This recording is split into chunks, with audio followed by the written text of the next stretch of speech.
ఈసారి last year కంటే ఎక్కువ క్రౌడ్ వస్తుందని అనుకుంటున్నారు. నియర్లీ 8 to 10 lakhs వరకు వస్తారనుకుంటున్నారు. ఇది తొలి పౌంచ. ఎవరైనా ఇక్కడే కొబ్బరికాయ కొట్టి స్టార్ట్ చేస్తూ ఉంటారు. కానీ ఇంత రష్ ఉంటే అందరూ ఇబ్బంది పడతారని ఒక 3 ప్లేసెస్లో నమూనాస్ కూడా పెట్టారు. ఎవరి ప్లేస్ దగ్గరలో ఉన్న నమూనాస్ దగ్గర వెళ్ళి కొబ్బరికాయ కొట్టి స్టార్ట్ చేసుకోవచ్చు అన్నారు. కానీ మ్యాక్సిమం అందరూ ఇక్కడే స్టార్ట్ చేసేటట్టు ఉన్నారు. ఇది ఆఫ్టర్నూన్ 1:30 ఆ టైంకి. చూడండి ఎంత రష్గా ఉందో.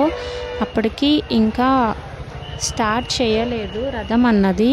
రథం స్టార్ట్ చేస్తే ఇంకా మ్యాక్సిమం అందరూ అసలు ఆగకుండా వెళ్ళిపోతూ ఉంటారు. మీరు ఎవరైనా వెళ్ళుంటే తప్పకుండా కమెంట్ చేయండి.